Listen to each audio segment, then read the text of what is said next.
Ok, bữa tao nom yêu miền kỳ bang yếm Sacramento, welcome bữa long hiếu chim bữa ở chung cầu mùa bị tại chọn kết sinh thiên hùng idom yếm cô yếm phát yếm tì năm cua yếm nai quần tể vì hang lãnh trình mua bị tại chọn kết sinh thiên hùng.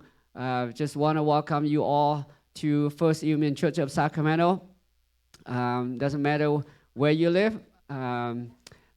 We just want to welcome you to worship with us this morning, and may the Lord bless you all. So at this time we're going to pray, and then we're going to start worship. Bữa ta cáo liu. Chỉ toàn kẻ ý đó mai miền mua tỏi, ta thấy bữa chỗ là phải tiết dùng mai phải. Any first time guest visitor with us? Bữa hít tu mai ý tao. Tên này bữa tỏi bỏ chi tao mua ta chip luôn mà tao ok đúng tao này bữa diệm mà thấy bữa em xuống thấy bữa tỏi bữa phải chơi tỏi bữa ton thế số cũ thấy bữa số cũ đúng tỏi bữa mà diệm mà đúng mẹ thôi bài bữa chip tao diệm mà số này là em ơi này bữa im hoang nè bữa im hoang xin bữa mạng tăng tì im hoang tầm bữa hiếu tiền huynh sẽ đi bung bung mạng tế ok em hay tao phải anyone else ok mai nó bữa chọn trên ta cáo được bữa chọn cái sinh thiên hùng ạ. Let's pray.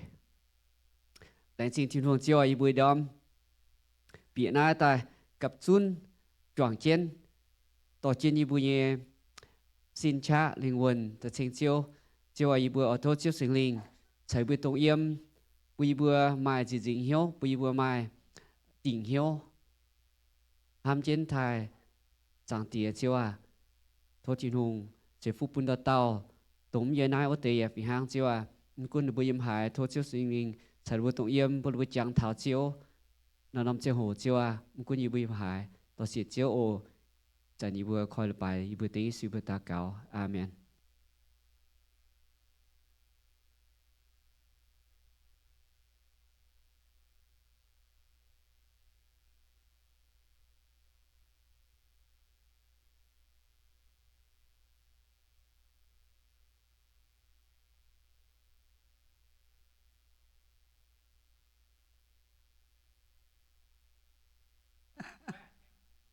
Hello. Hello. Okay. Hello. Hang on. Hang on đó mà. Bây giờ Hello. Nên mỗi tội ý chẳng bây giờ chúng số chỉ xin tranh bây chiếu thiên hùng Bố biệt chiếu nhà béo ở số bảo dung tranh chiếu vẫn dễ ta dạo bố ta tranh thiên hùng. Giờ chúng xuất chia sẽ chỉ bố bảo bùi nhau.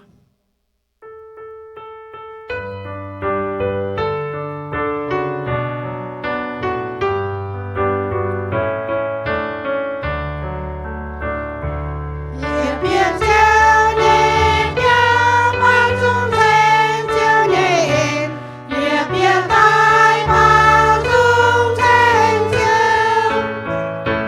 để không bỏ lỡ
ồ lành trình bất chỉ bất sâu hiện nay mình phỏng hỏi nhất chuyện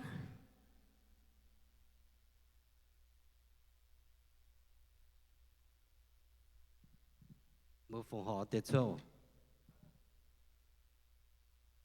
chẳng bao giờ chung tất cả phòng họ lấy chín chiếu ý đó mà ý chung tu duyên thảo chiếu sinh tin tai bà dùng sinh chiếu chẳng tiệt chiếu thu mà bùi vừa mà bè on nhẹ ta tu thần ai ý đó mà chung bà sinh chiếuอย่ามาเต็มตุตายยังเปียวยังดาวมาเจียวจิโกฟินังปุโนตีจนให้ตุตายทางปลายตองผู้สูเจียวจังเตียเจียทุ่งอีจันอยู่บนเจ้ายังถาดำตีบัวกับสินกับเหี้ยวฟงหอมนั่นเตจิญญาณลงเจียวโจกงจังจิมิงอย่ามาเจียวอย่าปุยบัวเองให้ตุจวนจะช้ำเนี่ยตัวอยู่บัวสายเชือดเนี่ยมาเจียวเองใช้จวนปุยบัวจังเตียเจียทุ่งโอมาเจียวเปียวเจียวบัวอีจันน้ำเจียวอยู่บัวอ้อยphụng họ là chính nhàn lồng cho chiếu như cùng vì bạn hai tất cả phụng họ tên Giêsu mùa Amen.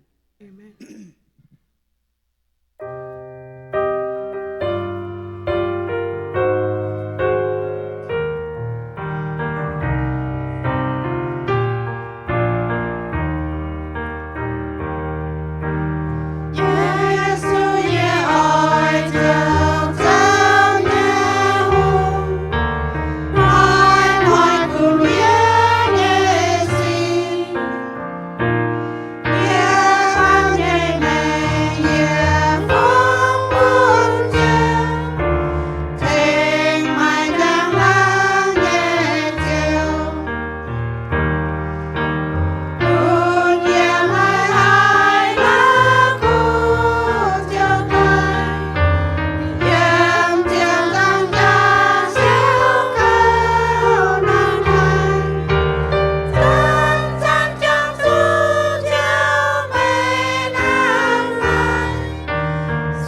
chung ở số chỉ xin bảo cái hà lại với tiểu ạ.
là cuốn chẳng con bồn bò ý hỏi ý bữa tôi tao riêng mà thấy ý bữa tao dùng nên ý hỏi sáng nhé bữa riêng này rồi.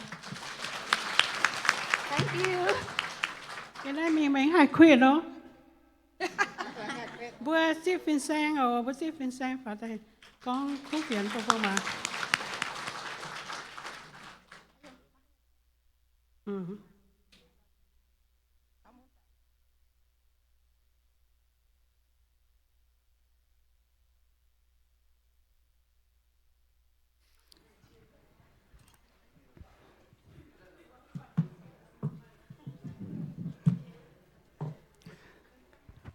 Good morning. Bạn Adam, anh hãy nhớ chip buổi giờ chuang miền mua tỏi, em coi như phát biểu thảo chiêu như béo, trên thiên hùng buổi anh hãy phải, anh hãy giờ con Hallelujah, Amen. Yeah, just want to welcome all to come to a meal service this morning. We want to say Hallelujah, praise the Lord, right? Thank you. Anh hãy nhớ ở lần chính buổi nhé.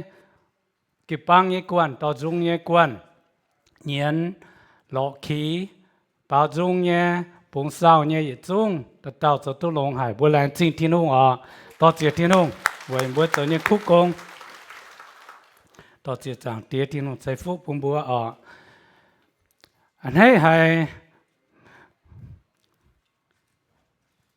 มือปวดแฟเยี่ยมบัดตู้ติวจริงเย่น้องเลยไปตู้จริงเย่น้องเลยไปตู้จริงเย่แหลนจริงโอไม่มัวแหลนจริงที่น้องใส่ฟุกปุ่มไม่มา70จางจ่ายน้อยยังคำเสียวนะปวดแฟใจอย่าไม่เบียวอย่าไม่กะฮักกางอย่าไม่บัวเสียนี่สู้เมียนะจุด70จางจ่ายแป้งนะมาแต่จริงที่น้องให้เจียวจะเก่งลงให้ต่อสิเจียวอินหอยยังกินโซเยกองเท้าก้อย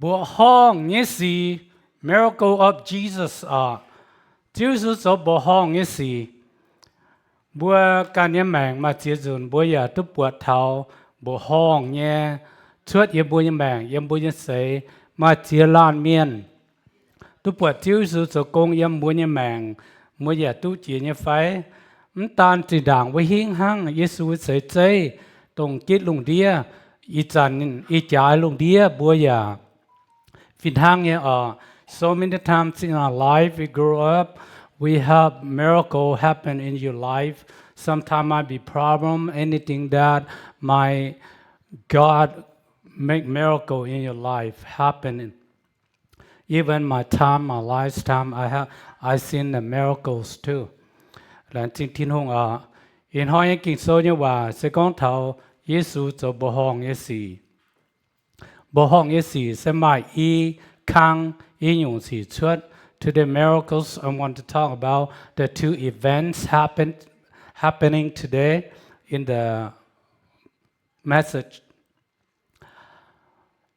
mai bùa yếm kinh sâu yên ác cái nhiều bây giờ con nghe sẽ yếm Luca sâu Luca sâu tập bết trang phải chiếm tháo chỉ lùa yếm bùa mà kinh sâu nó bùa khói tập thật chất tổ mạngแต่kinh sâu như bà lên cố phiền hàng yếm bà y kinh tổng khang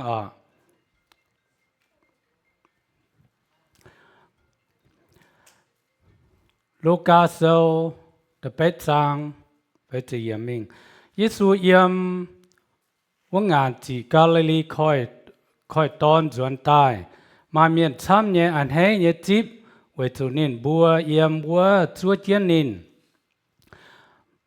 มาเต้ากุ้นไว้ตองเนี่ยเมียนบัวเหี่ยวยาลัดตาเท้านินบาปจีเยซูเนี่ยเจ้าเห็นจีชะโทเยซูมิงนินเนี่ยเปียวไว้จูนินเนี่ยเสียโดพุทธแปงอ้อยตายหายน้าเต้าเสียเนี่ยหันเจเลยไม่โกถึงเนี่ยหังเยซูการยายลัดมิงเกาเมียนช้ำให้แบ่งเจนมิงอย่ามาเต้าเสียตอนพุทธแปงหุดดุดถึงเนี่ยหังนี่มิงหล่อเดียดใส่จ่อเก้านี่เนี่ยแปงเจ้าเจงนี่จินยานอย่าไม่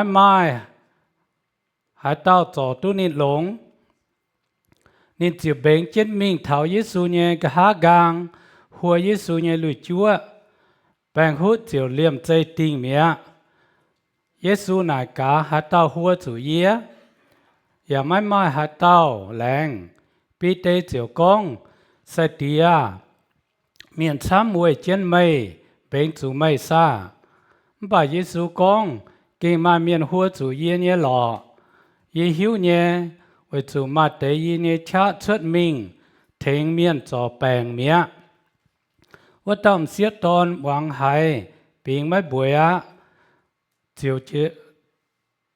ยวสิ้นจินเจียนเนี่ยตายบาปจีเยซูเนี่ยเจ้าเห็นนี่ตองเจียนจวงเมียนบัวเยซูนี่ไว้ฮัดติวตายหัวเยซูเนี่ยลุยจัวอย่ากองนี่เนี่ยแปงเลี่ยมใจหลงใจเมียเยซูบัวนินมันเต้าเสียตอนาไว้ถึงไม่เสียนเยียมันเนี่ยแปงหลงเมียกุนแปงอ่อนเนี่ยจวนาโอเยซูกองเจนว่าวัจันมาเต้าเมียนเอี่ยมว่าเต้ากุนไว้ต้องเนี่ยเมียนเนี่ยเปียวตายบัวยายลัดมันเนี่ยเสียตายเมีย mất chủ tai là nhau phiền sang á ô bà Giêsu hãy nát tế hòa nên chiều con bùa gia lát mất trung cầm dĩa ô cũng ở chủ xiên hăng mà nhớ xiết chiều lông tai mình thảo gia lát nhớ béo Giêsu mai pun hạt tao bìa cũng pun Peter Johann Jacob cháu vất tâm xiết nhé tiêm mà bìa hăng trong miền yếm cái nhẹ biêu nhẹ yếm Giêsu con mất trúng yếm mà nên mất tài nên yom hăng trong miền chiều chết Giêsu với chủ nên bùa hiếu tu vất tàu phảiជួយcho kinh tài mẹ bà Giêsu nan chiến vất tàu xiết nhẹ bùa hiểu xiết chỉ xin tài mà vất tàu xiết chiều nàng tài liêm chay chỉ xin tài Giêsu chiều bùa nên bùa lo cái này buồn vất tàu phảiជួយnhận xiết nhẹ tiêm mà bùa hong hay bà Giêsu bùa nín nãy tới xì mất tung bùa hay tàu chiếu lên trên thiên hùng tao chỉ chiếu cho những bữa tổ bà chiếu nhưว่าthôi chiếu như sinh linh coi như bữa tao như hiếu coi như bữa nòm hoàng thơ hay chiếu như chia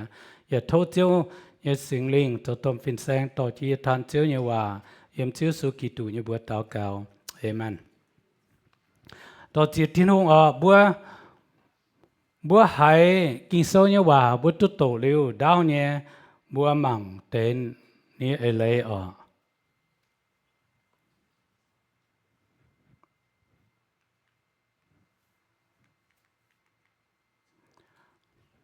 bữa mảng tháo chỉ conว่าพ่อแม่งว่า in hoi nhé phiền y tiêu câu cấp chiến bền nhiệt tiêu câu y lan miền nè khâu nàn mai phiền hăng bà Giêsu cho nát tế y lan miền lông tai.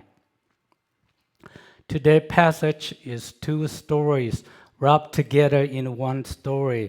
Two people suffering in very different ways, but Jesus healed them both. But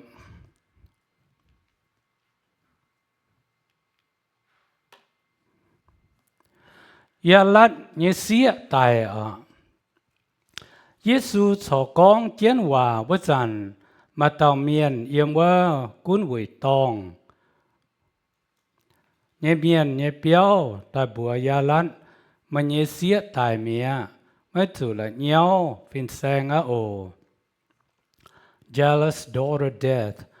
While Jesus was still speaking, someone came from the house Jairus, synagogue ruler. Your daughter is dead, he said. Don't bother teachers anymore. Bố bùa thảo kinh sâu bùa thảo bùa, sẽ con biểu trong miền mà hát tao đọt nhẹ chẳng hồ, bùa nhẹ hiếu hài ha nó, bùa kinh giàu, bùa kinh muội zu liu jia. In a family, same in one household that passed away, our heart and mind very emotional, so that's a sad time. Bùa ya bùa thảo ya tao miền ya na cái nhua con thảo ya lát ya xía ở chỗ quảng mèn mà chỉ dùn tàn in hoi hang lồn hoi ở phiền hang mà miền chất sấy mà miền dùn sấy in hoi ở phiền hang Not even today, in the past history, people become sickness and they pass away. Also, even today too, we cannot stop from dying.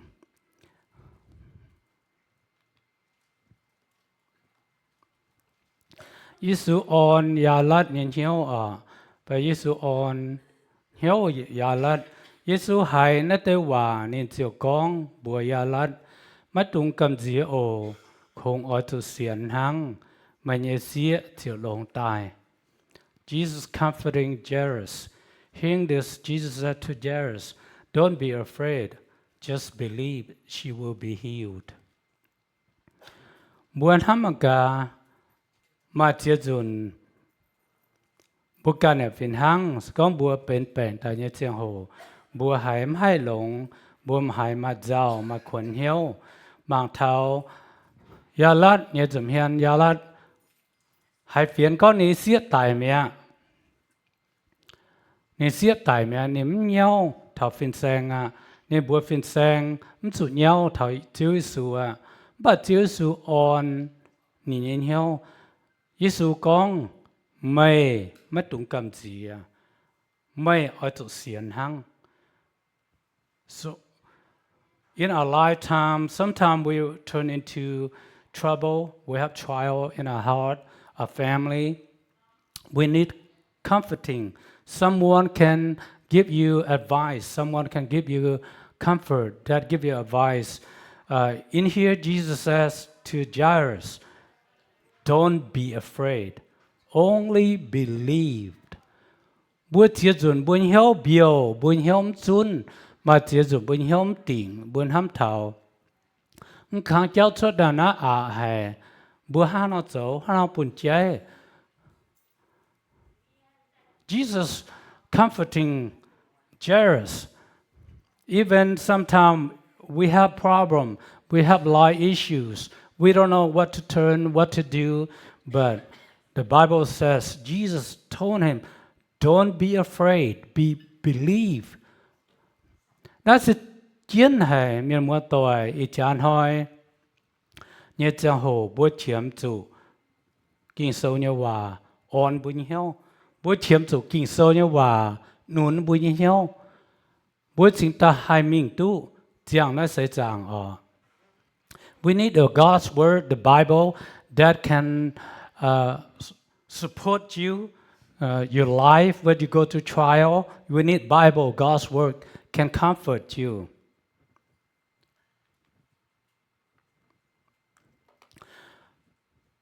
Bút bèn hút niệm siết tòn, rồi nó bùa mang thảo, đi nhẹ khang, nhẹ hòa. Ý khang giáo xuất tài, tỏi tiểu, tổng văn ông chiang hồ. Tỏi văn ông, tỏi màu, tỏi quang tàu, nhẹ chiang hồ xuất tài.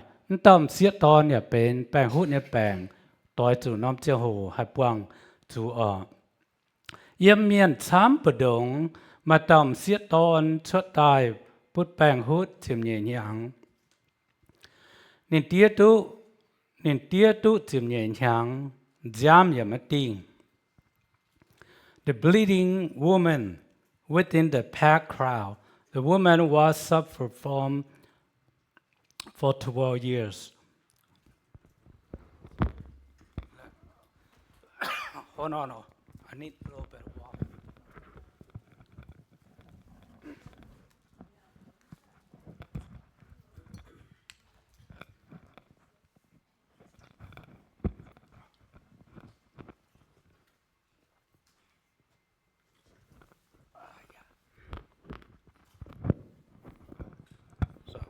Sorry.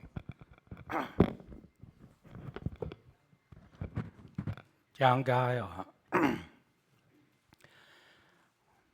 bữa bữa thắm tầm xiết to này nên bén lâm bèn tai lão đau kinh số con chút chìm nhẹ nhàng chút chìm nhẹ nhàng nên buôn lâm bèn nên lo chiến nhung thế thế nên nhà chóm lống kinh hay nếu tin nhang giáo trình bà nên yếm miền chăm chấm hiền nên bén kiên tài lo Chúa Giêsu.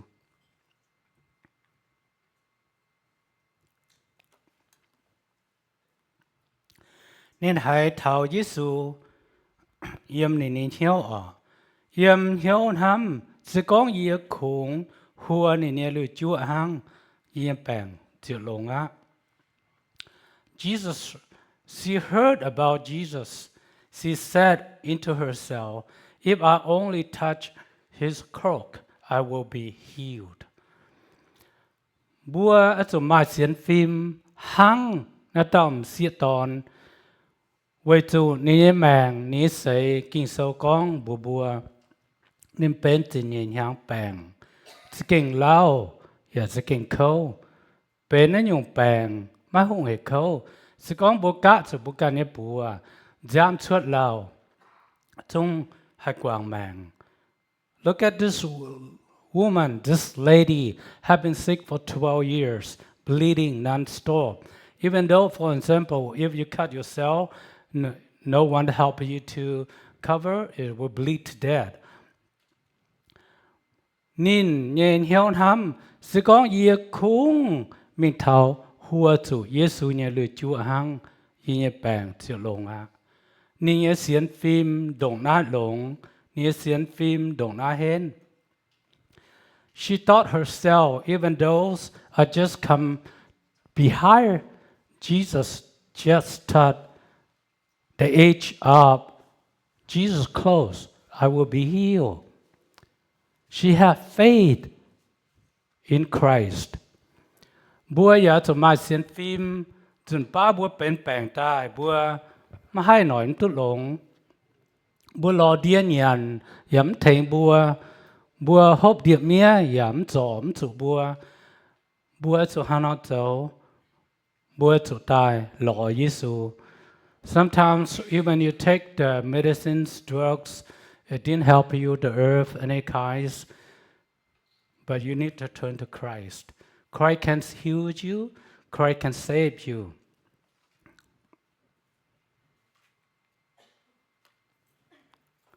Tâm kín, bèn hút liêm chạy tình, bèn hút chiều liêm chạy tình, nên ya hãy can ye xin lông dình. The bleeding instantly stopped. Immediately her bleeding stopped. She felt in her body that she was free from her suffering. Bua hãy như phải, sẽ có bua bén bèn tai, bua liêm chê, hãy bua như bèn lũng, là bua hiếu như ọ. Sẽ có bua ngón môn có liêm chê, cho quảng mình, bua hành ngón lũng, bua hiếu nha. Bởi chúng tâm siết ton, nên liêm chê, hãy nên bèn lũng, nên hít tụ nha. Can you tell if you immediately recover from your sickness? The moment you know that you have been healed, like that instantly, you know, right? Immediately you know.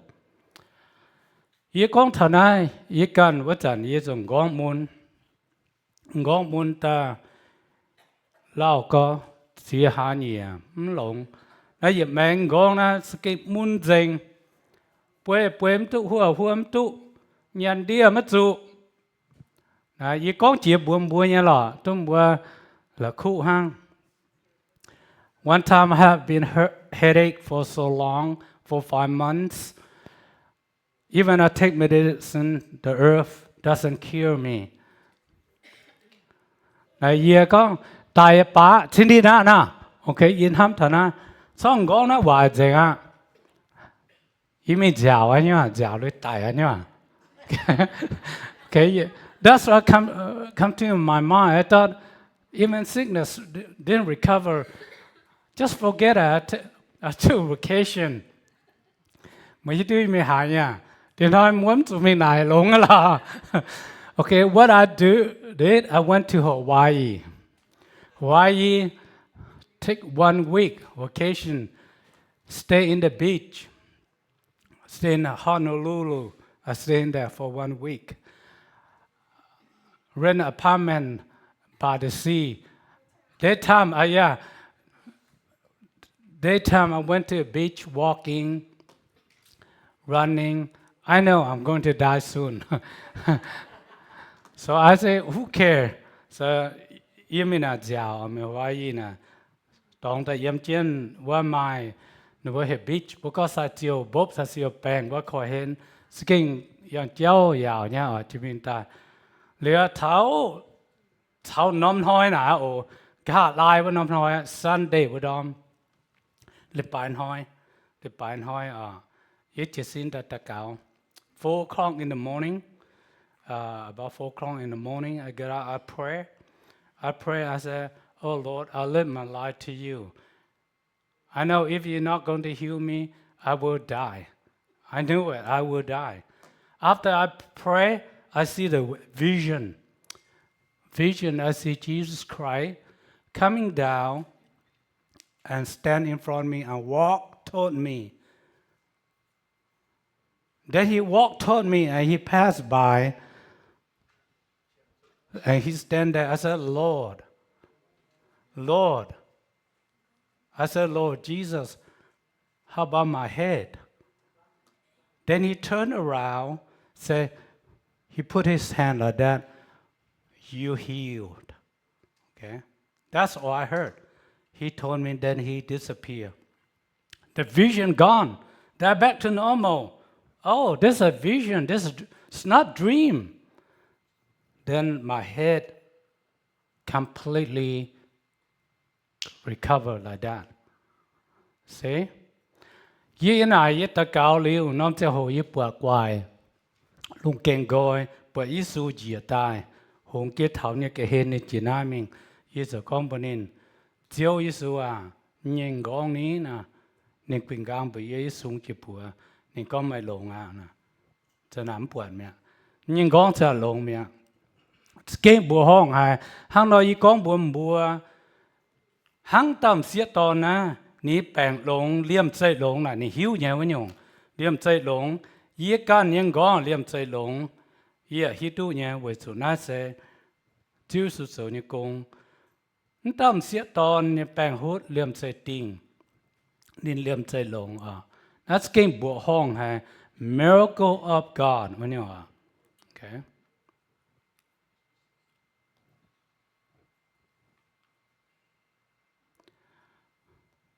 Chiếu số con bùa nó tầm xiết tòn bèn on như chuẩn ổ mắc cô sâu tầm pha xếp phế ý số con bùa nín tao xiết tòn à với chủ mây xiên yê mà nhé bèn lông mía bèn on như chuẩn ổ mà nhé bèn tùy dành á. Go in peace, he said to her, daughter, your faith had healed you. Go in peace, be free from your suffering. Chiếu su tút gió này lông tai, chiếu su con mày bèn on như gió nào, mày cún bèn on như mình à.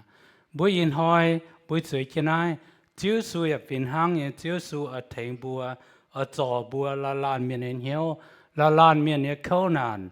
Buổi yên hỏi hai lưỡi su như phiền, chiếu su hoài ở bùa bèn on như gió. Tao yam chiếu su như miền tu bèn on như gió à. Even today, we hear the message of God. After you attend the service, you go home in peace. Okay? Bữa mang thảo, anh bỏ cho mình thảo bắt đầu xí à bắt đầu xí phải như dùm hiền, tự chết tiêm mà thật sự có tu bìa hăng, mình thảo ya lát nhẹ biểu. Giêsu mất bùn hải tàu bìa, khung bùn Peter, Johann, Jacob, cháu bắt đầu xía, như tiêm mà bìa hăng, excluding all the parents and the 3 disciples. When he arrives at the house of Jairus, he did not let anyone go in with except Peter, John, James, the child's father and mother.